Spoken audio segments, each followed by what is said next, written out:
교재 공부 열심히 하셨나요? 이 책이 쉽지 않다는, 저희 성기미들 분에게 쉽지 않으면 여러분에게 더 쉽지 않지 않을까 생각이 들어서 제가 되게 책임감이 무거워요. 정말 쉽게 잘 여러분이 실천할 수 있게 전달을 해드려야 되는데, 네, 또 하나님이 그렇게 도와주실 거라고 제가 그래서 막 새벽마다 울면서 요즘 기도하고 있거든요. 왜냐하면 이 문제가 여러분 이제 피해 가시면 안 돼요. 제가 입원 기수 하시는 어머니들이 참 보기 싫을 거라고 생각하고요. 제가 나쁜 소식과 좋은 소식을 얘기를 해드리면, 나쁜 소식은 이게 여러분 입원 한 12주 했다고 분노 문제가 완벽 정복되지 않는다는 거. 예. 왜냐하면 지금 이 책에서 지금 오늘 다룰 가장 근본적인 문제가 뭐냐면요, 네가 지금 애한테 화내고 있고 남편한테 화내고 있고 지금 뭐 유치원 엄마들 사이에서 화가 나고 있고 막 화가 막 부글부글 끓어올라서 막 너무 마음이 불편하고 막 불편해서 남들이 보면 저 사람 왜 저렇게 인상을 쓰고 있어, 자기도 모르는 거죠. 어떤 분들 중에 분노가 안에 많은 분들은 얼굴에 그늘이 져 계세요. 되게 어둡고 그리고 이렇게 웃지 않죠. 왜냐면은 내면에서 너무 많은 에너지가 거기로 다 쏠려 있기 때문에 이 표정과 행동과 모든 것들이 거기로 가고 있거든요. 그런데 이게 아주 오랜 세월을 걸쳐서, 지금 제가 보니까 여기 가장 어린 분이 여기 20대 없으시죠? 네, 20대 없으시면, 네, 20대 없으시면 하여튼 뭐 제일 어려도 하여튼 30살부터 시작해서 40대 중후반까지 지금, 예, 50 넘으신 분도 계시군요. 네, 저희 총무님이 너무 초동안이시라서요. 저분이 나이가 50이 넘으셨는데, 네, 하여튼 그 나이 차이가 저희가 지금 그 정도 되는데 30년 동안 50년 넘어 동안 내가 이 땅에서 경험하고 보고 느꼈던 것들이 다 내 안에 저장이 되어 있어서 그거와 동시에 더불어 분노가 다 연결되어 있어요. 그러므로 초등학교 1학년 아이가 대학교 공부를 할 수 없는 것처럼 시간이 걸립니다, 여러분. 이거를 시간이 걸린다는 것 자체를 인정하셔야 돼요. 이 분노 문제는 해결하려면 굉장히 시간이 걸릴 것이고, 다만 좋은 소식은 시간이 걸리지만 이렇게 차근차근 파악하고 분석해서 나를 정확하게 들여다보실 수만 있게 된다면 반드시 해결도 받으실 수 있을 겁니다. 정도의 차이는 있을 수 있지만 해결을 받으실 수 있고, 우리가 엄마잖아요. 우리가 해결받으면 가장 큰 수혜자는 우리의 자식이 됩니다. 우리의 자식이 돼요. 요즘은 제가 저희 그 집사님한테 들었더니 교회 다니시는 이 분노 조절 장애, 그래서 이게 이제 질병으로 분류가 됐어요. 저희 때만 해도 저 사람 성질 더럽네, 왜 저렇게 화를 내, 이 정도였다면 지금은 그 분노가 정도가 너무 세져서 차 접촉사고나 잠깐 끼어들었다고 길거리에서 막 난동을 피워서 뭐 감옥도 가게 되는, 분노 때문에 사람 인생이 완전히 망가지고 다른 사람을 죽일 수도 있는, 그래서 지금 분노는 굉장히 무서운 주제고 화두고, 이 땅에 정말 우리 아들을 내보냈다가 묻지마 어떤 일이 일어날까 봐 겁이 나는 그런 시대를 지금 저희가 살고 있거든요. 그래서 이 주제는 꼭 다루어야 되는 문제고, 그리고 이 주제가 잘 다루어질 때 지금 세대를 거쳐가면서 이 분노의 문제가 더 세진다고 생각하시면 돼요. 내가 폭발형의 어느 정도 폭발형이라고 친다면 내 아이는 나보다 몇 배의 폭발형일 수 있거든요. 그러면 그 아이의 아이는 어떠하겠어요? 그래서 알아야 됩니다. 내가 왜 폭발하는지, 내가 왜 그렇게 억압적인지, 내가 왜 그렇게 누수형으로 흘리면서 누구를 비난하고 째려보고 복수하려고 계속 마음을 품고 있고, 이런 문제들을 아셔야 되는데, 이제 그러려면 사실 오늘 시간에 제가 아까 기도하는데도 지금 사실 되게 약간 반 이제 울컥 상태로 지금 올라왔거든요. 왜냐하면 나의 과거를 좀 돌아보실 수 있어야 되거든요. 왜냐하면 지금 내가 분노하는 게 다 이유가 있다는 게 오늘 이 책의 결과적인 얘기예요. 지금 당신이 분노하는 게 그냥 화내는 게 아니고, 지금 당신이 남편, 아이, 경제적인 문제 무엇 때문에 막 화가 나 있지만 진짜 문제는 그게 아닐 수 있다는 충격적인 얘기가 오늘 사실은 이 3부의 주제고 내용이에요. 그러면 지금 이게 왜 어렵냐면요, 여러분이 남편에게 그걸 안 고치니까 내가 화가 나잖아. 애들한테도 네가 지금 그걸 못해서 엄마는 화가 나는 거야. 지금 우리 집이 갑자기 보증 서서 경제적인 문제로 어려워져서 내가 화가 나는 거야로 알고 있으면 제일 편해요. 지금 얘기하고 있는 게 이 책에서 우리가 분노로 시종일관 대처하고 다른 생각을 안 하는 이유는요, 그렇게 생각하면 가장 편하다는 거죠. 왜냐하면 다 다른 사람의 문제잖아요. 남편의 문제고 아이의 문제고 내가 화가 날 수밖에 없잖아요. 그런데 사실은 그게 아니고 네가 어렸을 때 이런 일들이 있어서 지금 네가 그 이후로 이 사건에 이렇게 분노하고 있는 거야. 이렇게 접근을 하려면 너무 힘들고 머리가 아픈 상황이 되는 거죠. 예를 들어 이거는 뭐 이렇게 어떤 책이나 아니면 어떤 임상적으로 이렇게 부부관계들을 봐도 많이 알 수 있는데 어떤 부인이 끊임없이 남편을 보면 지적을 하고 화를 내요. 예를 들어서 너무너무 못마땅한 거예요. 근데 그게 다 정당해요. 근거가 있고.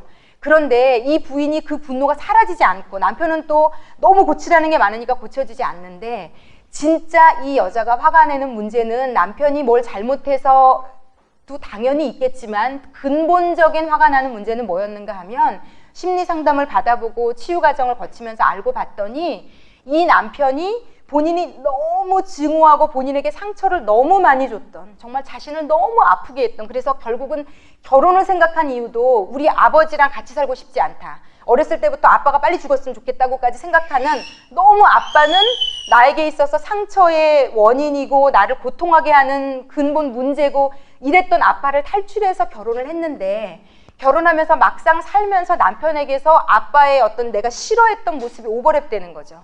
그러면 내가 남편에게 내고 있는 매일의 분노는 남편이 지금 잘못하고 있는 것을 넘어서는 겁니다. 그래서 이거는 남편이 뭘 고친다는 수준이 아니라 이제 남편 자체를 막 증오하고, 그러니까 아빠에게 분노했던 것까지 다 겹쳐져서 몇 번의 분노를 쏟아내고 있고, 그것을 받는 남편은 또 이해를 할 수 없는 거예요. 이게 뭐가 이렇게 큰 문제냐, 너는 도대체 왜 이렇게 나를 싫어하냐.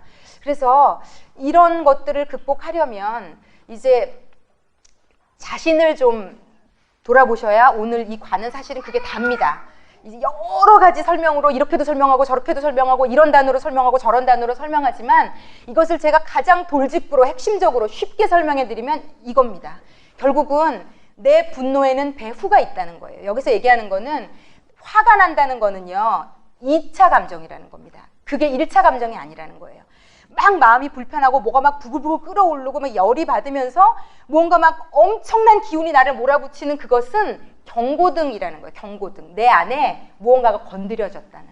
그래서 뭐가 건드려졌지라고 찾아야 되는데 아주 이분이 쉽게 설명을 해요. 카센터를 가서 경고등에 불이 자꾸 들어온다고 해서 내부 엔진에 문제가 생겼는데 경고등 그 램프를 계속 간다고 해서 문제가 해결되지 않는다는 겁니다.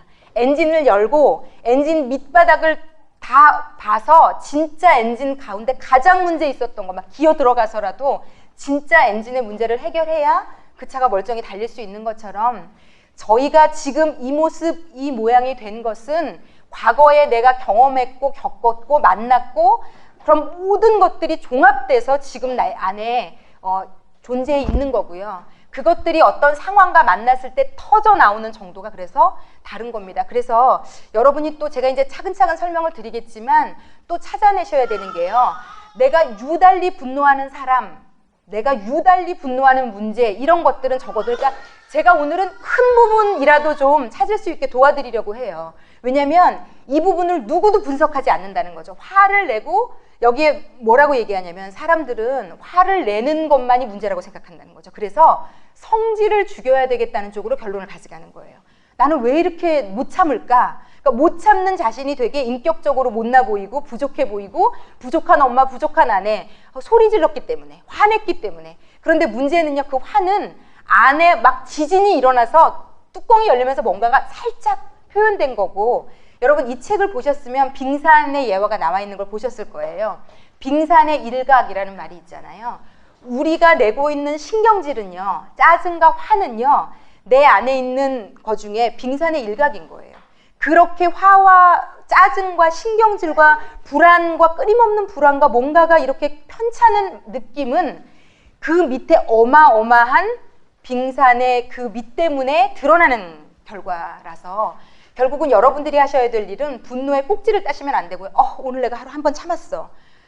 내가 저 새끼 정말 내가 오늘 이를 악물고 참는다 내가. 그래서 한 번을 참아 넘겨서 될 일이 아니에요. 왜냐하면 그런 상황은 끊임없이 나를 도전해서 한 10번까지 참다가 폭발하면요. 10번에 농축된 만큼의 폭발이라. 아이는 엄마 그냥 맨날 신경질 내. 네. 이게 나을 수도 있어요. 왜 참아서 나를 이렇게 더 공포로 몰아넣고 정말 도끼는 떠가며. 제가 생각할 때 우리가 화내는 장면을 찍어서 본다면 아마 볼 용기가 나지 않지 않을까. 예, 그 보통 그 동상이몽이라는 제가 프로를 봐도 그거는 24시간 이제 관찰을 하잖아요. 일주일 내내 그 집안을. 그러니까 이제 엄마들이 제가 볼 때 눈물을 흘리기도 하고 되게 막 마음이 힘들어하는 이유가 애한테만 문제가 있다고 늘 생각해서 거기 나오는 거거든요. 내 애가 진짜 문제가 있다고. 물론 겉으로 보이는 문제가 있는 아이임에는 확실해요. 그런데 그 아이가 그런 겉으로 보이는 문제가 있기까지 내면에 너무 많은 고통과 힘듦을 겪었던 것들이 그 관찰 카메라를 보면서 엄마가 자기가 막 신경질 내는 거예요. 애한테 막 소리 지르는 거. 그러면서 이제 패널들이 어머니 화가 많으시네요. 막 이러면서 이 엄마가 저도 제가 이렇게까지 화를 내는지 몰랐어요. 라고 얘기해요. 이렇게까지. 그리고 자기의 얼굴을 화를 낼 때는 절대 우리가 볼 일이 없거든요.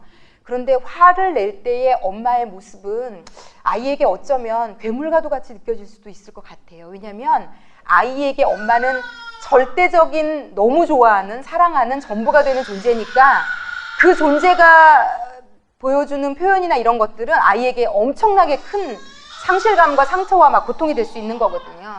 그래서 하여튼 제가 볼 때 저희가 저희의 분노를 해결하는 것이 기본적으로 나에게는 당연히 엄청난 도움이 되는 거고요. 그리고 우리가 사랑하는 아이에게 줄 수 있는 최고의 선물이 될 수도 있고, 덩달아서 저희가 이제 보통 결혼한 지 한 5년 차 넘어가고 한 10년 차 되면 모든 머릿속에 생각이 이제 맛있는 게 생겨도 뭘 해도 다 아이 생각이 먼저 나지 않습니까? 남편이야 뭐 알아서 하겠지 이런 생각이 있는데, 어쨌건 저희가 이런 것들을 해결하면 덩달아 또 우리가 사랑하는 남편에게도 또 마땅히 아이보다 더 남편이 우리의 인생의 우선순위가 되어야 돼요. 이게 참 이론적으로는 그런데 참 그렇지 못한 것도 현실인 것 같습니다.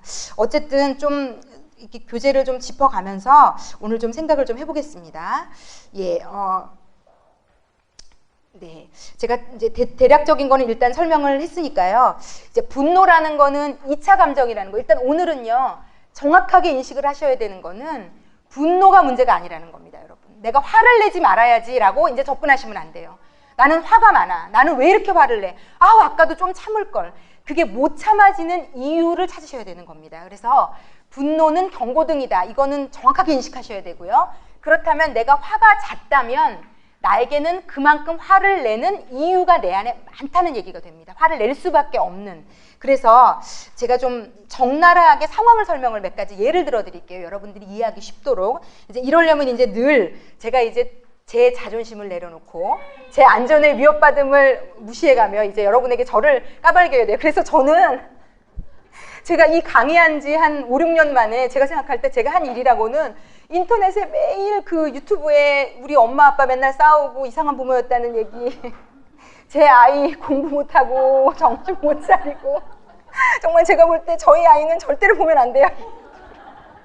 그리고 뭐 제가 부족하다는 얘기. 근데 제가 여러분, 제가 이런 얘기를 하는 이유는 오직 여러분의 유익을 위해서예요. 사실은 어떤 사람도 자신의 치부를 얘기하고 싶지는 않아요. 좋은 것을 얘기하고 싶지. 그런데 저는 쉽게 말하면 친정부모, 시댁부모, 남편, 아이, 저 개인까지만 신상 탈탈 털어가지고 제 나쁘고 더럽고 안 좋은 얘기들을 다 까발려 드리는 이유는 제가 저를 이렇게 까발릴 수 있는 것처럼 여러분도 자신을 그렇게 좀 까발릴 수 있으셔야 되고요.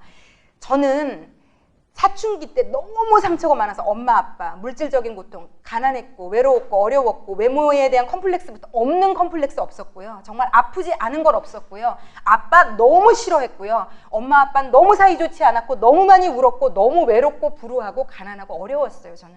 물론 중고등학교 때는 저희 아버지가 사업을 하셔서 이제 초등학교 후반부터는 굉장히 경제적으로 좋아지고 또 반포로 이사 오고 나름 겉으로 커버할 수 있는 것들이 많아져서 커버하고 사는 것이 괜찮아졌지만, 나중에는 그게 그냥 괜찮은 거라고 착각했지만, 여러분 커버해서 외모로 덮고 명품 백으로 덮고 옷으로 덮고 이런 것들은요 결단코 저희를 해결해 줄 수 없다는 걸 아시죠? 이제 지금 애 낳고 이 정도 사셨으면 당연히 아셔야 된다고 생각을 해요. 그런데 어찌되었건 여러분들이 누군가에게, 제 목표는 이거예요. 가장 쉽게 설명해 드리면 이거예요. 내가 그러면 내 과거가 어떻게 괜찮아졌는지 안 괜찮아졌는지를 알 수 있어요. 누군가에게 이렇게 내 치부, 불행했던 과거, 어려운 얘기를 드러내놓고 얘기하는 것이 눈물을 흘리지 않고 그냥 담담히 얘기하고 이것이 크게 내 자존감을 위협하지 않는다면 그것들이 치유되신 거예요. 왜냐하면 치유가 되시지 않은 분들은요 절대로 자기의 치부를 드러내지 못해요. 얘기하지 못해요. 예를 들어 아주 잘 엄마들이랑 지내다가 제가 이런 것들은 책에서도 예화로 봐요. 정서적으로 늘 불안정하고 뭔가로 많이 가리시는 분들은요 유치원 엄마들이나 학교 친구 엄마들이랑 잘 지내다가도요. 그래서 꼭 그 모임에 굉장히 공을 들여 이제 화장도 하고 나가고 절대로 그냥 나갈 수 없죠. 왜냐하면 남에게 내 치부를, 내 부족한 모습을 보인다는 게 죽음과도 같은 분들이 많아요. 근데 여러분 이런 게 많으실수록요 분노가 많을 수밖에 없어요. 왜? 무언가를 계속 나를 가리고 있다는 얘기거든요. 외모로, 남편으로, 아이로. 그래서 이런 분들이요 남편, 아이, 물질, 뭐가 상황이 내가 원하는 대로 안 될 때마다 분노가 폭발해요. 왜? 나는 남편으로 커버해야 되고 아이로 커버해야 되고 아이 성적으로 커버해야 되고 아이가 뭔가를 칭찬받는 걸로 나를 커버해야 되는데 내 배수진으로 커버를 쳐야 되는 존재들이 뭔가를 못하고 있다는 것이요 어마어마하게 나에게는 죽음과도 같은 위협감을 가져다 이제 주는 거거든요. 그래서 여러분들이 실체를 좀 정확하게 찾아내셔야 돼요. 그래서 어떤 분들 보면 이렇게 얘기해요. 무슨 얘기를 막 하다 보면 이런 어머니 학교에서도 남편 자랑 계속하고 자기 얘기를 안 하시고요. 남편 얘기를 계속하고 아이 얘기를 해요. 저는 아무 문제 없어요. 우리 남편은 그냥 저한테 잘해주고요. 우리 아이도 그냥 순하고 말 잘 들어요. 그리고는 끝. 아무 얘기를 못 하세요. 그런데 죄송하지만 저같이 이제 이런 사역을 많이 하고 사람을 많이 만나본 분들은요. 그분은 내면에 진짜 문제가 있는 분이에요. 진짜 문제가 있기 때문에 그냥 흔히 소소히 우리도 다 감정적인 이런 것들을 겪는데 그런 것들조차도 얘기할 용기가 없기 때문에 그냥 저는 괜찮아요. 남편도 보세요. 이래요. 아이도 이래요. 그런데 또 더 한 단계 더 제가 볼 때 더 불쌍한 엄마들은 뭐냐면요. 이분이 배수에 진을 치고 아내 거를 아무것도 못 꺼내놓고 자신의 치부를 드러내면 죽을 것 같아서 남편도 괜찮은 것처럼 아이도 괜찮은 것처럼 포장해서 드러내놓으면 또 그 테이블에 있는 어떤 어머니도 너무 부럽다. 나도 어떻게 하면 저렇게 사나. 이게요. 그러니까 제가 볼 때 이 진실이 아닌 것들이 꼬리에 꼬리를 물고 서로가 서로를 부러워하고 그래서 제가 그 부러워하는 엄마들이 다 저한테 상담하면 다 어려운데 서로는 막 부러워하고 이런 아이러니가 아니 진짜예요. 허상을 쫓고 있는 엄마들이 너무 많아요. 유치원에서 학교에서 누군가가 툭툭 던지는 나는 괜찮다. 자기를 커버하기 위해서 자기를 좀 괜찮아 보이기 위해서. 왜냐하면 그럼 저도 이건 제가 왜 이렇게 잘하는 줄 아십니까? 저는 제가 남편의 외모를 보고 결혼한 것 여러 가지 것들을 따지는 이유 저에게는 그것들이 목숨과도 같았어요. 누군가에게 내가 모자라 보이는 것 좀 낮아 보이는 것 인정받지 못하는 것은 있을 수 없는 일이었거든요. 그래서 최고로 내가 나로 올릴 수 있는 게 더 이상 안 된다면 아이와 남편이 채워줘야 되는 도구였기 때문에 그래서 저는요 중고등학교 때도요 저희 어머니 아버지가 중고등학교 때 이혼을 하려고 가장 치열하게 싸울 때 이혼 얘기가 매일 오고 가고 정말 그때 너무 외로웠고 매일 울었고 학교를 가서도 이렇게 멍 때리고 있었고 왜냐면 너무 힘드니까 여러분 힘든 일이 많으면 우울로 가요. 그래서 우울증이 있는 분들이요 쉽게 말하면 분노가 농축되어 있어서 우울증이 된 겁니다. 분노가 이 안에 너무 많은데 어떻게 해결할 수가 없으니까 정신줄을 약간 멍 때리면서 놓는 거예요. 모든 의욕을 놓는 겁니다. 감당할 자신이 없어서. 그래서 우울증이 있는 분들은 특히 분노가 아주 최고조의 이 안에 그 분노하는 이유가 어마어마하게 많다라고 일단 생각하시면 돼요. 그래서 제가 너무 우울했고 중고등학교 때 그리고 더 재밌었던 것은 굉장히 단짝처럼 친했던 한 7, 8명의 친구가 있었거든요. 죽고 못 사는. 그런데 너무 끔찍하게도 저는 단 한 명의 친구에게도 저희 집이 뭐 엄마 아빠가 싸웠다. 엄마 아빠가 힘들다. 이런 얘기를 해본 적이 없어요. 제 친구들은요 아무렇지도 않게 아이씨 막 엄마 아빠 욕하면서 어제도 시끄럽게 둘이 싸워가지고 잠을 못 잤다느니 이렇게 그냥 아무렇지도 않게 툭툭 던져요. 그리고 막 제 친구 하나는 막 아주 갑자기 기억이 나네요. 저 주황색 빨랫줄을 어느 날은 사갖고 오더니 엄마 아빠 때문에 열받아서 내가 자살을 하든지 해야 돼서 주황색 저기 근데 이런 애들은 절대로 죽지도 않고요. 문제 안 생겨요. 예. 예. 별의 별 그러니까 얘는 그냥 쏟아내서 해소를 하는 거예요. 쉽게 말하면은. 그리고 얘는 굉장히 깔끔한 애거든요. 그런데 이제 이 엄마는 되게 덜렁거리고 좀 지저분한 분이에요. 그러니까 얘 방은 완전히 각져 있고 막 깨끗한데 마루부터 날린 거거든요. 그런데 엄마가 들어와서 물컵 딱 놓고 나가면 제가 놀러 갔는데 아씨 또 물컵 놓고 나갔다고 막 나가서 막 소리 지르고 얘는 건강하게 사는 애예요. 그렇게 사는 애니까 문제가 없는데 문제는 전 거죠. 저는 그렇게 애들 앞에서는 밝고 장난도 잘 치고 그렇게 쿨한 사람이었는데 단 한 건의 저의 치부를 얘기한 적이 없어요. 그래서 나중에 저랑 진짜 친했던 친구가 물어보더라고. 야, 근데 너는 아무 일도 없냐? 그런데도 얘기할 수 없었어요. 그거를 내 입으로 꺼낸다는 것 자체가 내가 사라지는 것 같은 느낌이었어요. 그래서 얘기할 수 없었거든요. 그런데 저는 이제 예수를 만나고 여기 그런 게 나와요. 우리 상처에 우리의 분노의 배후를 이분이 아주 우수하게 탁월하게 세 가지 카테고리로 나눠 놓으셨어요. 요 세 가지 이유 때문에 우리가 분노한다는 거죠. 아주 어마어마하게 100가지 1000가지가 넘거든요. 우리가 화내는 이유는. 근데 그것을 아주 큰 맥락으로 세 가지로 나눠 놓으셨어요. 첫 번째는 내 필요가 채움받지 못해서 우리가 화가 난다는 거예요. 엄마 아빠에게 사랑을 받기를 원했는데 사랑받지 못했고 뭐 선생님에게 친구들에게 이런 것들을 원했는데 체험을 받지 못한 무언가 때문에 내 안에 끊임없는 분노가 쌓여가는 거고요. 두 번째는 기대했던 것들이 충족되지 못해서 분노가 있다는 거예요. 어릴 때부터 기대했는데 예를 들어 엄마 아빠 아주 간단한 예부터 그냥 들어드릴게요. 다 이것이 여러분의 것들을 떠올리는데 그냥 재료로 쓰십시오. 막 놀러 가려고 엄마 아빠랑 약속하고 뭐 하여튼 잘 뭐 놀러 가지 못하는 집이었다고 친다면 너무 막 설레고 기다리고 잠도 못 자고 기다렸는데 막상 그날 아빠가 회사에 일 생겼어. 오늘 못 가겠어. 이렇게 무언가 자꾸 내 삶에 기대가 채워지지 못한 상실감이 계속 뭐 시험을 기대했는데 계속 못 봤다든지 뭔가를 기대만 하면 나는 무산되었던 사람들은요. 나이가 들어서 어떤 훈련을 머릿속으로 하냐면요. 제가 그랬거든요. 머릿속으로 습관적으로 훈련을 해요. 일주일 뒤에 뭐가 좋은 게 있을 걸 알아도요. 자꾸 안 될 수도 있다. 자꾸 생각해요. 왜 그런 생각을 할까요? 상처받고 싶지 않아서. 왜냐면 될 거라고 생각했다가 안 되면 10배로 아프더라고요. 그걸 안 거예요. 어린아이가 너무 기대감이 계속 상실을 돼봐서 기대감을 낮출수록 내가 살 수 있다는 걸 아는 거죠. 그래서 머리로라도 계속 안 돼도 괜찮아, 안 되면 할 수 없지 뭐. 쿨한 척하고 속으로 계속 그걸 되뇌이고 그러다가 이제 막상 되면 다행이지만 안 돼도 거봐, 할 수 없지 뭐. 이렇게 반응을 하게끔 되는 거죠.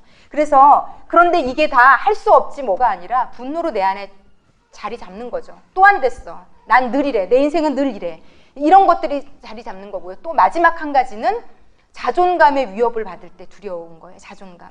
내가 굉장히 못난 사람같이 느껴질 때, 부족한 사람처럼 느껴질 때, 누군가 나에 대해서 얘기할 때, 내 아이에 대해서 얘기하는 걸 들을 때 못 견디고 모든 사람에게 잘 보여야 된다는 강박이, 그게 왜 생기는 건지 저도 모르겠어요. 저도 저희 아버지가 워낙 완벽주의고 저를 너무 첫딸이라 기대치가 높아서 저를 많이 쪼아서 그랬는지 약간 제가 모든 사람에게 잘 보여야 된다는 강박 같은 게 있는 것 같아요. 그러다 보니 그게 다 분노로 또 바뀌는 거죠. 그렇게 될 수는 없거든요. 모든 사람을 충족할 수도 없고 만족을 줄 수도 없어요. 여러 가지 이유로 이렇게 큰 카테고리로 우리가 분노가 내면에 계속 쌓여가는 거거든요. 그래서 이런 것들이 나는 어떤 것들이 있는지 제가 볼 때 여러분들이 지금 제가 아무리 설명을 드려도 이걸 한 번도 안 해보신 분들이 한 번에 여러 개를 찾으시기는 쉽지 않아요. 그러니까 제가 볼 때 큰 맥락으로라도 오늘은 찾을 수 있으면 일단 성공하신 거예요. 이렇게 진도를 좀 천천히 빼셔야 되고요. 제가 지금 저는 제 치부를 다 얘기해드려도 지금 그래도 괜찮은 사람이 되었지만 여러분들은요. 이걸 한답시고 너무 많은 것들을 다 쏟아내시면 그 다음에 감당이 아마 안 되실 거예요. 감당이 안 되실 거예요.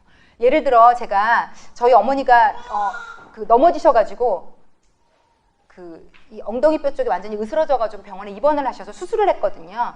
그래서 병문안을 갔더니 85세 된 아주 정말 호할머니가 며칠째 그냥 입원만 해 계시다는 거예요. 엉치뼈가 완전히 바스러졌는데 수술 안 하면 안 되는 거예요. 그래서 저분은 왜 수술을 안 하냐 그랬더니 저 할머니는 지금 건강 상태가 째서 이것을 수술할 만큼 감당할 정도가 안 돼서 일단 체력을 키운 다음에 수술을 해야 된대요. 지금 그냥 어설프게 째서 수술했다가 할머니가 돌아가실 수도 있는 거예요. 그래서 여러분이 지금 감당하실 만큼 떠올리실 수 있을 거라고 저는 그렇게 또 기도도 해요.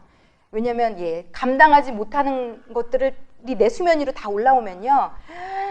자기 연민에 빠질 수 있어. 계속 울면서 그래 난 이렇게 불행했어. 다 우리 엄마 아빠가 그랬고 나는 이렇게 가난해서 상처받았었고 이거는 또 바람직하지 않고 하나하나 감당할 만큼 떠올려내서 보낼 수 있으면 가장 좋습니다. 그래서 제가 예화를 좀 몇 개 그래서 이제 제 인생을 가지고 좀 들어드릴게요. 자, 제가 저희 아이를 때린 적이 있어요. 자, 여러분들도 아이한테는 화나 분노를 이제 표출을 잘 하실 텐데 왜냐면 가장 약자니까 내 인생에 있어서. 여러분 저는 또 특히 직업이 목사다 보니까 제가 성도들한테 승질 낼 수는 없잖아요. 그죠 여러분? 아니 당연히 그래서도 안 되지만 그럴 수 없잖아요 여러분. 늘 저는 이제 성도들보다 아랫사람이라고 생각하거든요. 그래서 절대로 실수로라도 분노를 표출하거나 이제 이러면 안 되는 존재니까 저도 이제 막 이제 원래 폭발형인데 많이 이제 누르는 삶이 시작됐죠. 그런데 아이에게는 무방비 상태로 터질 때가 있어요. 우리도 다 마찬가지예요. 내 아이에게는 아무리 순한 분도 분노는 다 있기 때문에. 자, 제가 저희 아이를 한번 교회에서 때린 적이 있어요. 제가 예전에도 예를 한번 들어드렸는데, 자, 제가 예를 들어드릴 때 한번 잘 제 예를 들어보세요. 왜냐하면 제가 아이를 때린 이유가 나쁘지 않았어요. 그런데 그 분노한 진짜 배우의 진짜 이유를 제가 알게 됐을 때 경악을 했거든요. 이게요 어마어마하게 다를 수 있어요. 내가 머리로 나는 얘를 야단쳐도 돼, 나는 지금 화내도 돼 라고 생각했던 것과 내가 진짜로 화낸 이유를 직시할 때요 깜짝 놀랄 수도 있어요. 너무 달라서 두 개가. 자, 예를 들어 저희 아이가 8세 때로 기억을 해요. 지금 16살이니까 8년 전이에요. 바로 요 앞방에서 이제 초등 1부라고 초등학교 1, 2, 3학년 아이들이 예배를 드렸는데 저희 아이가 엄마 따라서 저희가 원래는 교회가 반포에 있었어요. 어릴 때부터 교회를 끌고 오면 아침부터 저녁까지 있는 날이 보통이니까 이 아이에게 교회는 노는 곳이죠. 왜냐면 걸핏하면 가서 있어야 되니까. 그래서 이 아이가 예배가 이제 중고등학생이 되고 또 초등학교 때부터 좋은 사역자들, 선생님들을 만나서 이제 예배라는 게 어떤 건지 알아갔지만 이 아이는 다른 아이들과 틀리게 교회에 너무 자주 오고 너무 교회 오랜 시간을 친구들이랑 놀다 보니까 굉장히 천방지축이고 또 엄마는 맨날 나가 있고 그 초등학교 시절에 애가 정서적으로 좀 불안정했어요. 그랬는데 그러니까 매일 예배 시간에도 보면 좀 떠들고 이렇게 돌아다니고 좀 그러는 것 같더라고요. 그래서 하루는 제가 이제 이 교회학교 예전에 전체를 맡고 있었던 시기인데 한 번씩 이렇게 제가 주일에 예배를 드릴 때 이렇게 돌아다녀 보거든요. 근데 이제 그날도 돌아다녔는데 우연히 그냥 들여다봤는데 제가 일부러 그 방을 보면 시험 들까봐 안 들여다봐요. 왜냐면 엄마들이 왜 남의 애는 그래도 그래 할 수 없지 해도 왜 내 새끼 보면 천불나시잖아요. 제가 동상이몽에 보니까 어떤 여자애가 가출을 한 거예요. 걸핏하면 가출하고 집에 안 들어와서 엄마 아빠가 막 잡으러 다니고 막 사람 할 짓 아니더라고요. 중학교 1학년인가 2학년 애가 가출을 하기 시작하는데 근데 너무 재밌는 건요. 집에서 엄마 아빠랑은 대화가 안 된다는 애가 친구 집에서 자는데 친구 엄마가 너무 힘드니 뭐 얘기를 하니까 그 엄마한테는 조분조분 다 얘기를 하더라고요. 그랬더니 이제 남자들은 좀 이런 게 약하잖아요. 남자들은 어머 저렇게 다른 어머니는 얘기도 잘해주는데 이렇게 얘기하니까 거기 패널로 나와 있던 어떤 전 아나운서가 뭐라고 얘기했냐면 원래 남의 새끼랑은 저렇게 잘 된다고. 내 새끼한테는 승질이 나서 야단을 쳐도 다른 애들은 괜찮아. 그리고 저도 그래요. 많은 어머니를 상담할 때 보면 다른 애들 괜찮아. 하나님이 하실 겁니다. 막. 그런데 내 새끼를 보면 하나님이 하실지가 굉장히 믿음을 진짜 막 더 한 10배의 에너지가 필요해요. 내 새끼에게는. 남의 새끼는 그렇게 간대하면서 막 어쩜 그렇게 청산유수로 말도 잘하는지 막 위로도 잘하고 이러는데 그게 다르거든요. 그래서 안 보는데 그날은 하여튼 뭐 때문인지 뭘 봐야 돼서 우연히 봤는데 아니나 다를까 얘가 막 예배 태도가 너무 안 좋은 거예요. 순간 너무너무 화가 났는데 제가 걔를 끌고 나왔는데 그 명분은 가리켜야 돼. 이걸로 끌고 나왔어요. 제대로 가리켜야 돼. 이렇게 하는 걸 내버려 두면 안 돼. 그리고 얘를 질질질 끌고 나와서 너무너무 근데 그날은 왜 그렇게 화가 났는지 저도 모르겠는데 나중에 알았죠.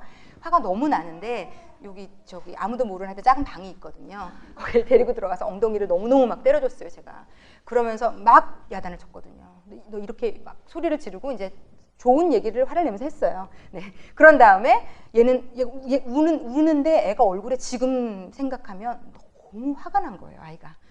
얘네 입장에서는 다짜고짜 예배 시간에 끌려 나와서 더 중요한 포인트는요. 내가 늘 그랬는데 오늘만 그런 것도 아닌데. 그러니까 여러분 이 책에 보면요. 분노를 하는 사람은요. 딱 자기 상태 외에는 누구도 배려할 능력이 없어요. 이게 분노의 무서운 점이에요. 그리고 분노가 있는 사람은요. 남편, 아이 누구와도 그 상태는 소통이 안 돼요. 그래서 여기 소통 방법을 세 가지를 가르쳐주는 이유는요, 화가 난 사람은요, 상대랑 절대로 소통할 수 없어요, 여러분. 나는 소통을 하는 거거든요, 화가 났기 때문에. 그런데 내가 화난 상태로 내 시야만 가지고 누군가에게 얘기를 하면요, 절대 대화 안 되고요. 그 사람도 분노가 전염되거나 아니면 오해가 쌓이거나 화만 나게 할 뿐이에요. 그런데 제가 지금 생각해 보면 나는 명분이 있었는데 이 아이에게 적절한 설명도 아니었고 때도 아니었고 장소도 아니었으니까 제가 딱 때려놓고 이제 다 설명하고 다 했는데 아이에게, 그 어린 아이에게 분노의 표정 정말 있죠. 그러니까 너무 이게 내가 오늘 왜 맞은 거야? 그래서 나를 기껏 때리고 설명 다 했는데 얘는 모르겠는 그런 상황으로 이제 들려보낸 거죠. 그러니까 쉽게 말하면요, 하나마나한 일을 한 거고요. 더 뭐 하나마나한 정도가 아니고 오히려 긁어부스름을 만든 거죠, 이 아이에게는. 그런데 제가 이 아이를 보내놓고요, 그날 하루 종일 마음이 너무 불편한 거예요. 이제 저는 예수를 믿고 회개라는 거를 하고 또 이제 나를 볼 수 있게 된 사람이거든요. 마음이 너무 계속 불편해서 왜 불편한지를 자꾸 물어봤어요. 내가 왜 이렇게 많이 불편할까? 뭐 때문에 불편할까? 그리고 또 물어보는 거죠. 대부분 이럴 때 안 물어보셔서 그래요. 그러니까 오늘은 물어보시는 훈련을 하시라고 알려드리는 겁니다. 내가 근데 왜 그렇게까지 화가 났지? 그 다음엔 그렇게 질문한 거예요, 저에게. 화가 난 거는 애가 예배를 안 드렸으니까 화가 날 수 있어. 그러면 나쁘지. 그런데 그게 왜 그렇게까지 화가 난 거야 도대체? 그거를 물어봤는데 제가 하나님이 이건 저를 알게 하셨다고 생각하고 지금은 이제 이게 훈련이 돼서 금방금방 저는 알아지는데 제가 왜 화냈을까요, 여러분? 제가 화내는 이유는요, 제가 이 교회의 목사고요. 교회 학교 전체를 맡고 있는 목사인데 내 아이가 쉽게 말하면 목사의 아이로서 모범을 보여줘야 제가 위신이 서는 거잖아요, 이 교회에. 정말 창피한 얘기 드리는 거예요. 위신이 설 텐데 나도 모르게 올라온 거죠, 이게. 내 아이가 그 예배 안에 저에게 배운 제자들도 있었고요. 다 저를 좋아하고 아끼는 관계가 좋은 사역자부터 선생들부터 다 저와 관계가 없는 사람이 한 사람도 없는 사람들이 있는 데서 내 아이가 저렇게 개판으로 예배를 드리고 있다는 게 저에게는 저 사람들이 속으로 나를 뭐라고 생각할까? 하여튼 그 짧은 한순간에요, 내 안에 5만 가지 감정이 다 들었던 거죠. 근데 그 감정이 다 누구 때문이냐면요, 애 때문이 아니고요, 나 때문이에요. 내 애가 예배를 저렇게 드리면 안 되는 데는 그 100% 중에 5%고요. 그 정당성은 95%가요. 내가 창피해, 내가 자존심 상해, 제가 저래서 내가 힘들어, 나 때문에 막 분노가 쏟아오르더니 결국 애를 끌고 가서 때리기까지 한 거거든요. 그거를 딱 알게 되는 순간요, 너무 창피한 거예요, 정말. 너무 창피하고요. 2차적으로 아이에게 너무 미안했어요. 아이에게 너무너무 미안했어요. 엄마가 예배를 제대로 드리도록 가리키는 걸 가리키려면 그렇게 가리키면 안 되는 거거든요. 이제 이런 식으로 엄마들이요, 가리키면요, 이 아이는요, 공부도 예를 들어서 이런 식으로 시키고 예배 훈련을 이런 식으로 시키고 아이가 옷을 똑바로 입어야 되는 걸 이런 식으로 시키고 밥을 제대로 잘 먹어야 되는 걸 이런 식으로 시키면요, 이 아이는요, 그 상황과 장소를 싫어하게 돼요. 증오하게 돼요. 제가 맨날 이제 이런 식으로 하면 아이는 예배를 싫어하게 되는 거죠. 예, 이렇게 해서 공부를 가리키면 예를 들어서 엄마들 중에 아이 성적표를 딱 보고 성적이 나라고 생각하는 엄마들이 있거든요. 내 아이의 성적이 나라서 아이의 성적이 떨어지는 것을 어느 수준 내가 생각한 이상을 밑도는 것을 못 견디는 엄마들이 있어요. 정말 못 견디는. 그러면 그때 이제 성적표를 보는 순간 담임 선생님도 다 봤을 거고 우리 엄마들한테도 내 특히 이제 막 얘기하면서 나랑 제일 친한 아이의 엄마한테 얘기를 들었는데 걔는 이번에 공부를 잘했고 이러면 이게 한 2~3배의 분노의 크기가 되죠. 그러면 이제 그날 별것도 아닌 일에 얘를 때려잡을 수 있는 거예요. 막 때리면서까지 얘기할 수 있는 거예요. 근데 문제는 다른 걸 수 있죠. 예를 들어 그날따라 너 엄마가 이거 정리하라 그랬는데 왜 안 했어를 가지고 그날 자기의 자존심 상했던 분노를 완전히 다 터뜨릴 수 있는 거예요. 그러므로 내가 아이한테 제일 잘 화를 내는 상황, 왜 화가 났나, 이거를요 적으면서라도 생각해 보셔야 돼요. 모든 상황에 화난 상황을 다 찾아보실 수는 없는데요, 가장 많이 화내는 사람, 가장 많이 화내는 상황은 꼭 찾으셔야 돼요. 이번 기술을 해가시면서. 그래서 그걸 적어 놓으시고요, 그 상황과 그 사람만이라도요, 내가 왜 저 사람을 보기만 해도 화가 나지? 내가 왜 저 사람하고 꼭 이런 얘기만 해도, 그게 상대 유치원 아이의 엄마일 수도 있고 누구인지 저는 모르겠지만 왜 내가 유독 저 사람에게 왜 저 사람하고 이런 일이 있을 때 이렇게까지 찾아내셔야 돼요. 제가 볼 때 찾아내면 거기에 무시무시하게 빙산의 일각인 나, 채움받지 못한 나, 기대가 채워지지 않은 나, 안전으로부터 자존심이 위협받은 내가 앉아 있어요. 무시무시하게 눈을 뜨고 정말. 그래서 그거를 찾아내셔야 되고요. 그래서 이제 그날 이제 아이에게 얘기를 하고 사과를 하고 기도를 해주고 그 다음부터 제가 새벽에 기도만 하고 절대로 이제 가지 않았어요. 왜냐면 가면 힘들 걸 알기 때문에. 그리고 그냥 하나님께 맡겼어요. 그리고 우리 아이 때문에 이제 불편해할 사람들이 걸리기는 해요. 사실은 그때 당시는 굉장히 그랬어요. 그러면 그분들을 위해서도 그냥 눈물로 기도했어요. 하나님, 저 아이를 이제 인격체인데 제 마음대로 흔들어서 로봇처럼 할 수 없더라고요. 그러면 그거를 인정하고 내가 좀 망신당하는 거, 내 기대치에 차지 않는 거, 그 아이가 내 자존감을 위협하는 거를 그냥 받아들여야 돼요. 좀 내 자존심이 망가져야 된다는 거죠. 그래서 저는요, 오히려 제가 목사를 하면서 이런 사역을 하다 보니까 제 아이가 완벽한, 정말 남들이 부러워하는, 어머 목사님 아들은 어쩜 저렇게 예의도 바르고 공부도 잘하고 이것도 잘하고, 그렇지 않은 아이라는 게 저는 개인적으로 이제는 진심으로 감사해요. 제가 제 아이를 위해서 눈물을 흘릴 수 있고 제 아이를 위해서 끊임없이 긴장해야 되고 끝까지 기도하지 않으면 안 되는 아이인 게 개인적으로는 이제는 감사해요. 그리고 아이 때문에 끊임없이 제 자존심을 꺾어야 되는 것도 감사해요. 제가 목사라는 직업을 또 하다 보니 말씀도 전하고 많은 사람들이, 특히 어머니 학교 분들은 저를 잘 모르면서 이제 저에게 과한 기대치가 있는 분들이 좀 있거든요. 그래서 제가 이제 그 눈빛이 사실 좀 부담스러워요. 왜냐면 저는 저를 너무 적나라하게 잘 알고 또 저랑 가까운 분들도 이제 저를 아시지만 저에게는 장점이 있지만 또 말도 못하는 단점들이 있고 하나님이 많이 치유하셨지만 여전히 죄성을 가진 죄인인지라 그것을 계속 극복하고 회개하고 이러면서 저도 살고 있거든요.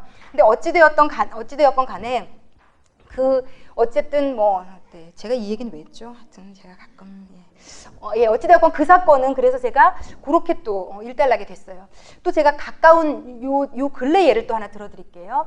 제가 얼마 전에 저희 이제 뭔가를 이제 제가 서류를 작성을 했는데 저희 전도사님 중에 한 분이 그거를 작성한 걸 보더니 저희가 그걸 갖고 회의를 했어야 됐는데 이렇게 얘기하시는 거예요. 어머, 이거 이렇게보다도 다르게 만들면 더 좋다고 그러면서 본인이 제가 기껏 작성해 놓은 그 문건을 가지고 가서 더 잘 그거를 만들어 주셨어요. 근데 제 안에 너무너무 화가 나는 거예요. 제가 너무 화가 났어요. 근데 이게 그렇게까지 화가 날 일이 아니거든요. 물론 화를 내지는 않았어요. 그러니까 약간 화를 감추면서 약간 이제 누수는 했죠, 조금. 굉장히 정당하게, 정당하게. 그분은 모르지만 정당하게 누수를 하고. 근데 이제 제가 그게 1시간, 2시간 동안 약간 화나는 게 약간 가라앉지 않았어요. 그래서 또 묻기 시작했죠. 저는 어느 때 그러니까 묻냐면요, 마음이 불편해지면 물어봐요. 잠깐만, 내가 지금 마음이 왜 불편한 거야? 여기 그렇게 물어보라고 얘기하거든요. 잠깐만, 누구 때문에 불편한 거야? 그러면 이제 찾아질 수 있어요. 누구 때문에? 아, 내 애 때문에. 근데 이게 왜 이렇게까지 화가 난 거야? 애가 성적표 오늘 받았는데 못 받잖아. 근데 그게 왜 그렇게 화가 났냐고 더 깊이 물어보면요, 조금씩 더 깊이 있게 찾아갈 수 있어요. 아, 내 자존심이 상해서 그렇구나. 뭔가를 찾아내셔야 돼요. 근데 이제 그날 계속 물어봤죠. 저도 왜 화가 난 거야? 근데 저 전도사님이 그래서 결과적으로 그분이 고쳐준 서류로 회의했기 때문에 더 잘했어요. 근데 제 마음 안에 두 마음인 거예요. 이렇게 하니까 편하고 잘 됐다는 마음과 그럼에도 불구하고 뭔가 불편한 마음이 막 계속 있는 거죠. 그래서 이건 또 뭐야? 왜 그런 거니 너? 그러면서 찾아냈어요. 그날 어떻게 찾아냈냐면 보니까 일단 첫 번째, 제가 한 것을 누가 지적했다는 것에 대한 마음 불편함이 있었던 거예요. 그리고 이제 제가 나름대로 이제 상사라 이거죠. 그러니까 마음 불편한 게 있었던 거고요. 첫 번째는요. 그러니까 제 자존심에 뭔가가 딱 건드려진 거고요. 두 번째는요. 여기 보면 자존감이 위협받았을 때라고 얘기가 나오는데요. 우리가요, 어떤 똑같은 업무를 해낼 때요, 상대가 나보다 잘하면요, 우리는요, 위협이라는 걸 느껴요.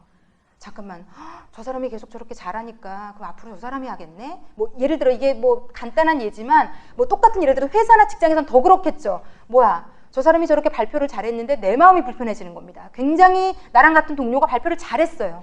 왜 근데 너무 그래서 결과가 잘 끝났고 사람들이랑 다 좋아. 왜 내 마음은 왜 불편한 거야? 찾아보면요.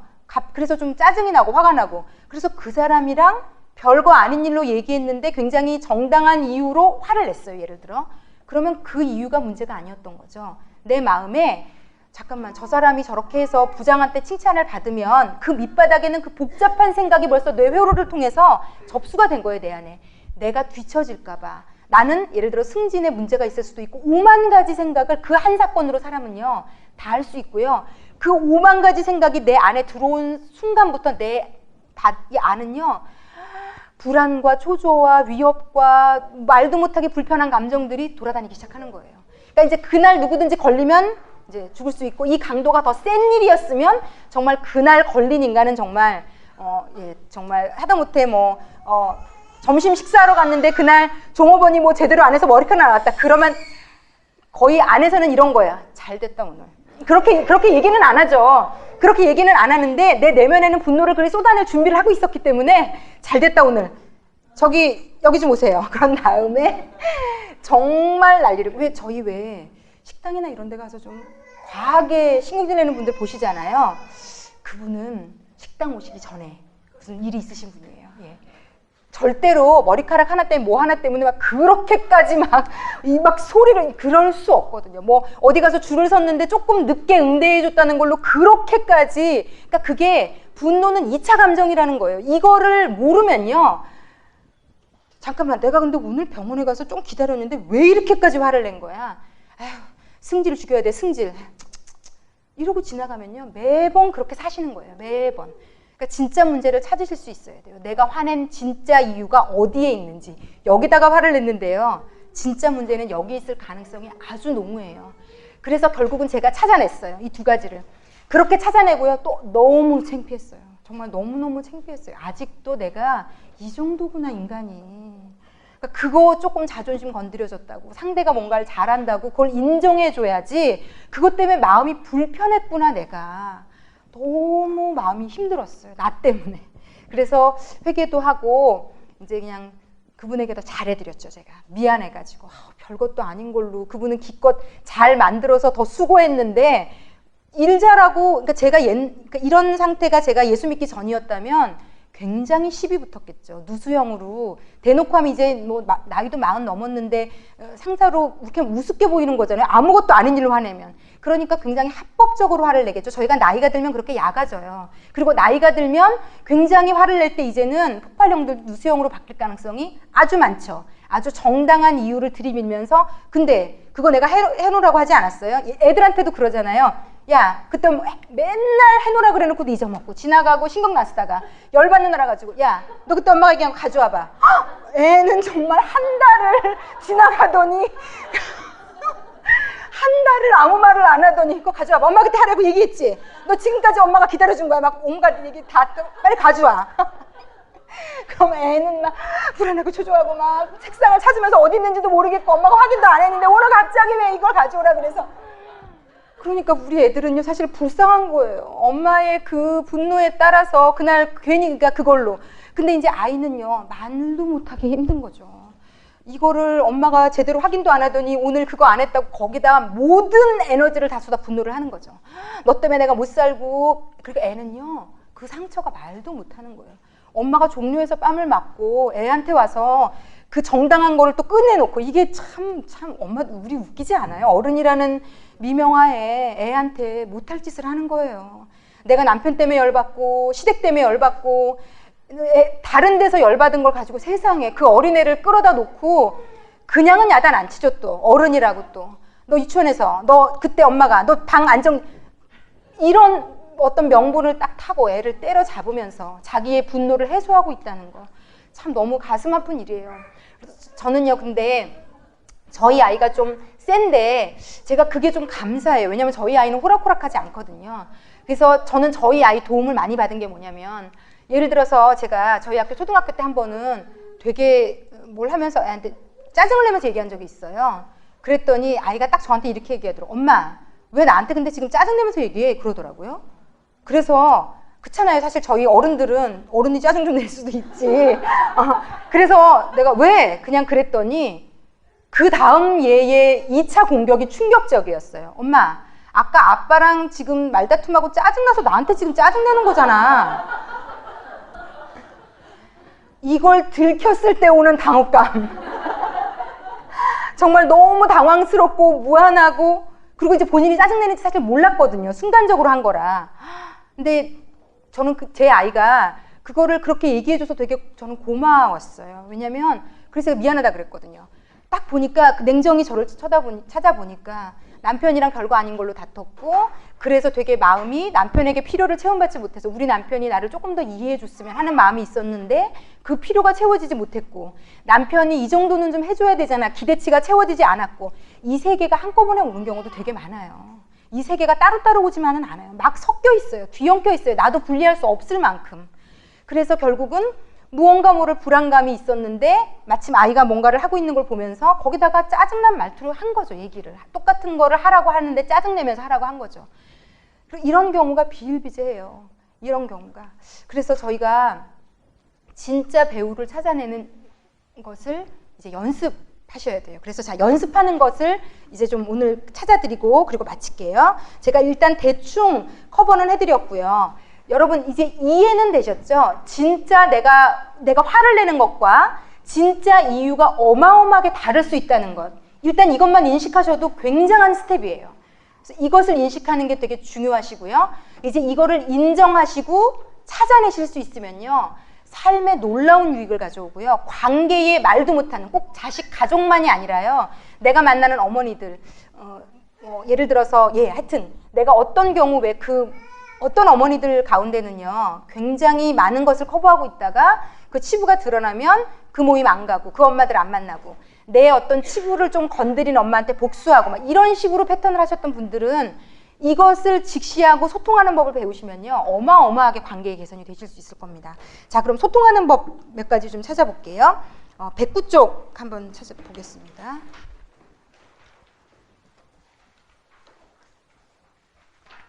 자, 107쪽, 106쪽부터 먼저 볼게요. 네.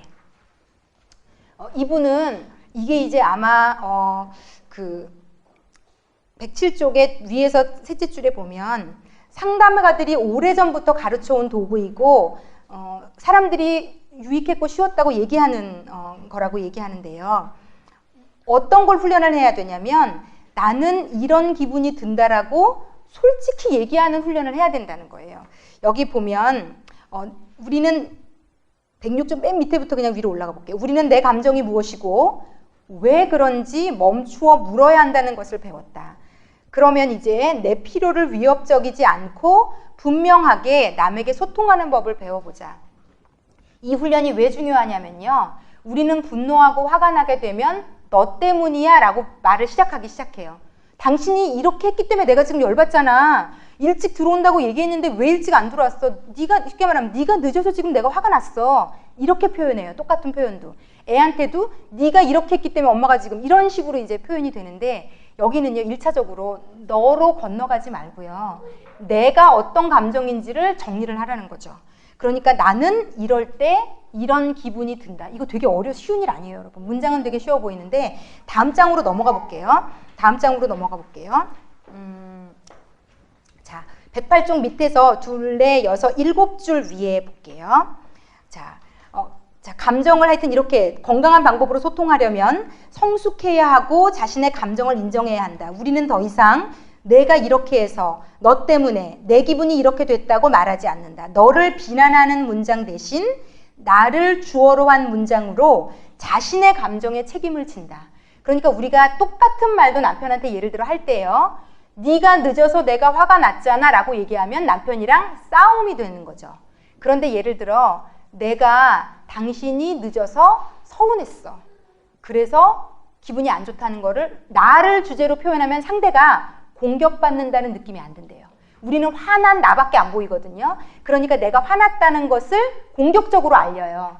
그런데 문제는 우리가 화났을 때 그것을 공격적으로 알리면 상대는 어떻게 받아들이는가 하면 싸우자는 거야, 이렇게 받아들이는데 문제가 있다는 거예요. 그러면 우리는 더 화가 나는 이유가 뭐냐면 정작 늦은 건 지면서 왜 더 화를 내로 가는 거죠. 그러면 이게 해결이 안 되는 선을 넘어서는 겁니다. 그런데 우리가 특히 대한민국이요, 나의 감정을 표현하는 데 익숙지 않게 저희가 컸어요. 예, 내 감정을 솔직하게 얘기하면 엄마 아빠가 좋아하고 선생님이 좋아하고 이렇지 못한 문화에서 저희가 커서 한 번도 내 감정을 이렇게 표현해 본 일이 없어요. 30, 40, 50 먹도록. 그래서 이게 어려운 스텝이에요, 저희에게. 근데 한 번 되면 제가 볼 때 굉장히 유익할 것 같아요. 아이한테 얘기할 때도.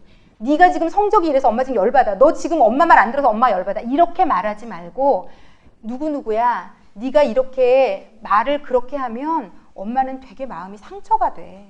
엄마가 되게 마음이 슬퍼. 이렇게 표현하면 상대는 그게 공격이 아닌 그 사람의 감정을 이해하는 쪽으로 간다는 거죠. 그래서 이 소통법은요, 제가 지금 이 책을 이번에 공부하면서 이 분노에 대한 주제를 다음 학기도 한 번 더 해야 될까. 제가 볼 때 이번 학기 내내 해도 모자란 주제인데 지금 딱 5주 할 거거든요.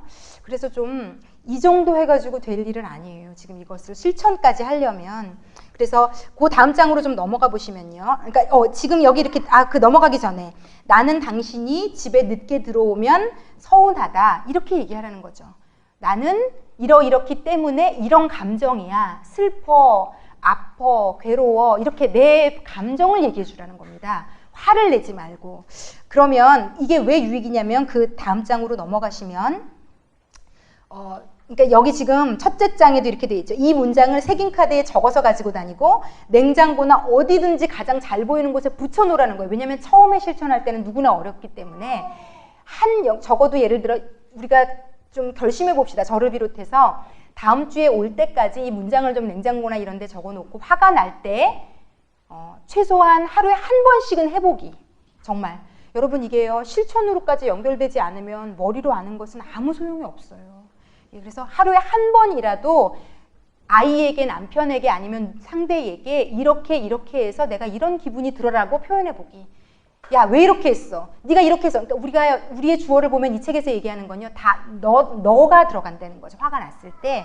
근데 그렇게 얘기하면은 서로가 힘드니까 나로 시작을 하는 훈련.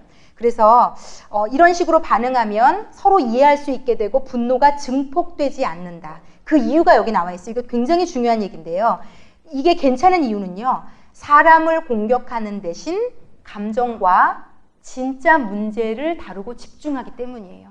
사실 우리는 진짜 내가 원하는 거는 남편이 일찍 들어오는 거잖아요. 그러니까 그건데 결국은 싸워서 다음에 더 이상 일찍 들어오고 싶지 않게 하는 거거든요. 결국은 아이가 공부를 잘하기를 바라는 건데 애에게 그 분노를 너무 과하게 표출해서 아이가 공부하기 싫게 만드는 게 문제거든요.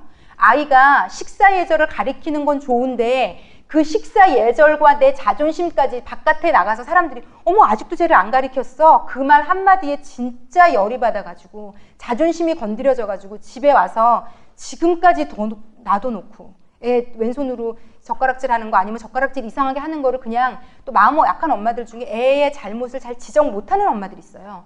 그러니까 평소에는 지적을 못하는데 언제 지적하는가 하면 누군가가 내 아이를 지적했을 때 완전 열받아가지고 자존심 상한 거죠. 내 새끼를 지가 뭔데 뭐라고 해. 근데 또 그렇게 얘기도 못하는 거예요. 강하지 못해서.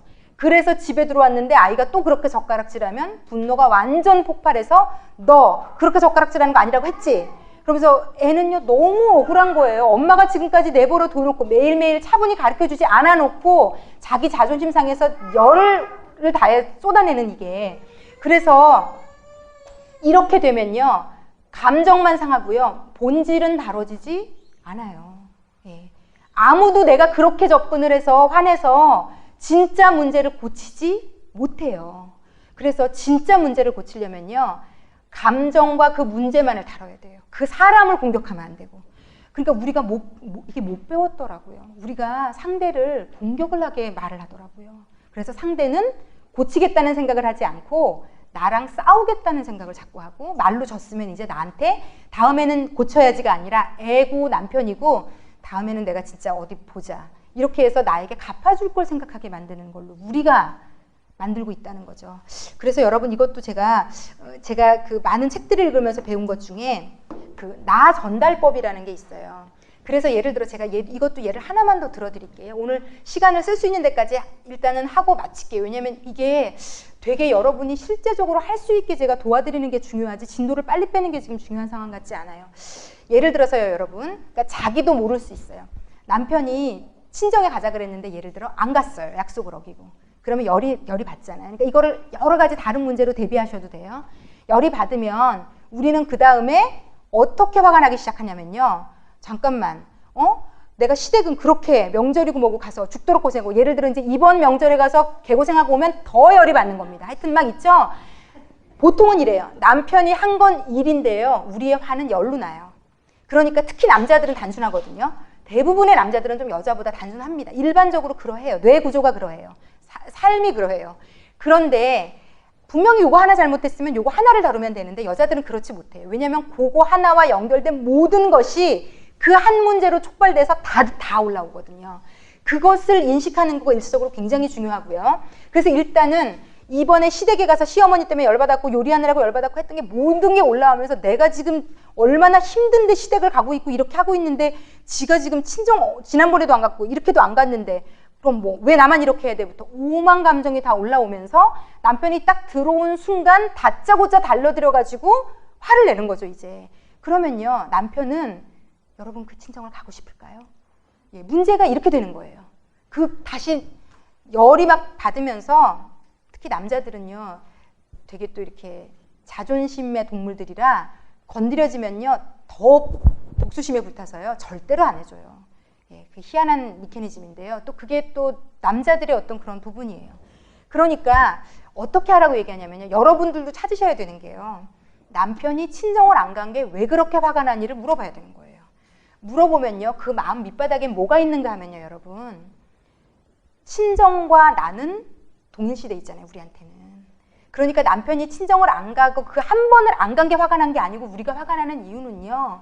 나를 소중히 여기는 느낌이 없었기 때문에 화가 나는 거예요.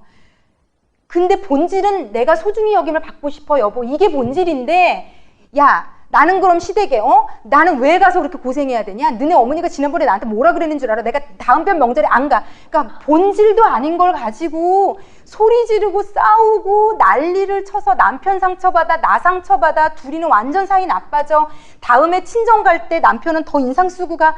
이걸 누가 만드냐면 결국은요. 제대로 전달을 못해서 내가 만든 겁니다. 여러분. 전달을 못하니까 모르는 거죠. 상대는. 진짜 이유를 모르는데. 이렇게 생각할 수 있어요. 내가 이번에 못 갔다고 치자. 근데 이게 이렇게까지 화날 일이야로 남편은 오히려 적반하장으로 나오는 거예요. 야, 근데 내가 한 번 안 간 게 네가 이렇게까지 난리칠 일이냐? 그럼 이제 더 열받죠. 그럼 이건 평행이에요. 누가 와도 못 말려요. 이거는. 서로의 주장이 이제 정확해졌거든요. 그래서 이럴 때는 어떻게 전달하라고 가르치냐면요. 보통 남편이 이해를 하려면요. 이렇게 가르치면 돼요. 당신한테는 우리 친정 한번 어쩌다가 뭐 일 때문에 뭐 약속 때문에 또 뭐 때문에 못 갔는지 모르지만 나에게 친정을 가는 거는 되게 중요한 일이고 그리고 당신이 이렇게 안 간 것을 통해서 내가 받는 느낌은 되게 나를 무시하는 것 같고 나를 소중하게 여기지 않는 것 같은 느낌이 들어. 이거를 알려주지 않으면 남자들은 절대로 모른다는 거죠. 당신이 우리 친정에 한 번이라도 신경을 써주면 나는 당신이 나를 굉장히 소중히 여기는 것 같이 느껴져. 당신이 정말 나를 말로 하지 않아도 이 남자가 너무 나를 아끼고 있구나. 그런 마음이 들어. 그래서 그렇게 다음번에 또 이런 경우가 생기면 가주면 진짜 내가 행복하고 너무 고맙고 좋을 것 같다는 얘기를 해주면요. 정말 이상한 남자가 아니면요. 그렇게 딱 얘기하고 그냥 쿨하게 사라져 보세요. 그러면요. 남편이 미안해지기 시작할 거예요. 이상하게 삐뚤어진 사람이 아니라면 그러니까 내가 친정을 한번 가주면 되게 자기를 대접해주는 느낌을 받는구나 여자는. 이렇게 배우는 거죠. 남자도 아내의 감정에 대해서. 그리고 사실 이렇게 소통하기 시작하면요. 굳이 그렇게 화내고 죽을 힘을 다해서 싸우지 않아도 될 수 있거든요. 그래서 좀 되게 중요한 것 같아요. 이렇게 소통하는 게. 이거 아이랑도 마찬가지고요. 아이에게도 특히 이제 아들들이 크고 딸들이 크면 소통이 힘든데 그 이유는요. 서로 진짜 마음은 빼놓고요. 엄마랑 아이가. 그 문제, 엄마 이거 싫다고 하지 말라 그랬지. 이거는 이렇게 그 문제만 가지고 싸우니까 아이랑 건널 수 없는 강을 건너는데 아이가 이해를 못 하잖아요. 엄마는 왜 이렇게 치우는 걸 좋아해? 예를 들어서 엄마는 왜 이렇게 내가 이럴 때마다 이해를 못 해? 싫어. 그리고 애들이 반항하면 엄마가 하지 말라는 걸 더 해요. 그러니까 그렇게 전달하면 안 되고, 굉장히 아이의 기분이 좋을 때 아이랑 앉아서 네가 이렇게 행동하면 엄마는 네가 엄마를 사랑하는 것 같지 않아서, 엄마를 좋아하지 않는 것 같아서, 엄마를 뭐라 그럴까? 하여튼 자기가 알 수 있는 표현으로 그런 기분이 들어서 너무 슬퍼. 네가 학교를 가고 나면 엄마도 하루 종일 마음이 무거워. 이제 그러면 아이가 좀 대화가 되는 아이라면 이렇게 얘기할 수 있죠. 예를 들어 뭐 본인이 사춘기라 자기도 왜 그런지 모르지만 그렇게 되니까 이해를 해달라는 둥. 근데 제가 볼 때 사춘기 아이치고 그렇게 얘기할 수 있는 능력이 있는 아이는 거의 없을 거고요. 뭐 여기 몇 테이블 안 되니까 사춘기 어머니들은 그 시기에는 그냥 참으셔야 되죠. 사실은 참으셔야 돼요. 참으셔야 돼요. 그러니까 이제 본인이 스스로 이제 대답하고 얘기하고 대답하시면 돼요. 그래, 쟤는 사춘기니까 그래서 지금 그러는 거야. 아무것도 보이지 않아. 여러분, 제가 저희 아들이랑 얼마 전에 인사이드 아웃을 봤거든요. 애니메이션 집에서 이제 다운받아서 봤어요. 저희 아이가 학교에서 보고 오더니 엄마 그거 재밌더라. 그래서 그럼 둘이 다운받아서 볼까 해서 이제 봤어요. 혹시 보신 분? 인사이드 아웃. 자, 내려주시고. 자, 이번 기수의 추천 애니메이션, 인사이드 아웃입니다. 인사이드 아웃 꼭 보세요. 꼭 보세요. 이거는 유치원 애들이 볼 영화가, 만화 영화가 아니고요. 이거는 심리학자나 어떤 의학하신 분들이 굉장히 심혈을 기울여서 우리 뇌를 굉장히 연구를 한 것을 만화로 쉽게 풀어낸 거예요. 그러니까 그 인사이드 아웃 전체가 얘기하는 것은요, 우리 뇌와 우리가 감정으로 반응하는 것의 상관관계가 굉장히 쉽게 이해할 수 있게. 근데 아이들은 이해를 못 해요. 나와 있는데 거기에 보면 우리 감정을 가진 우리 뇌 안에 조정석이 나와요. 그래서 그 안에 5 아이들이 나와요. 기쁨이가 나오고 슬픔이가 나오고, 그러니까 우리 감정 하나하나가 사람으로 우리 머리 안에 조정석에 앉아 있어요.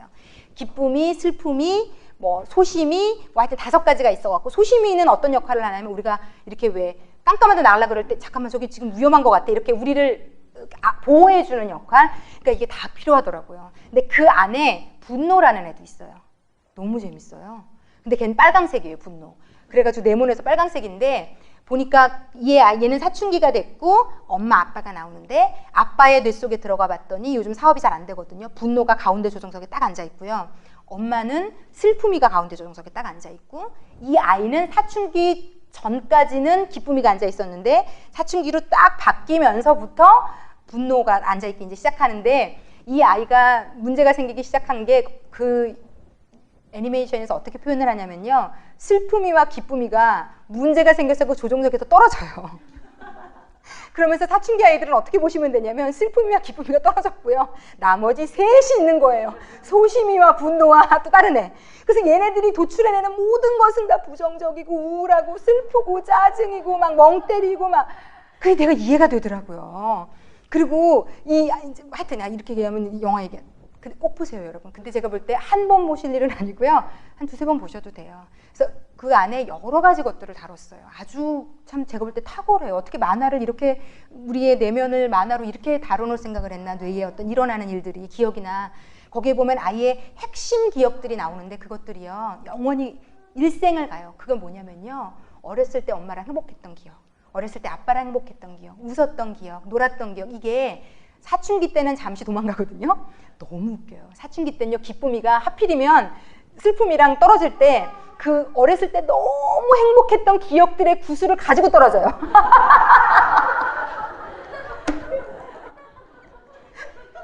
여러분, 사춘기 애들은 건드리면 안 돼요.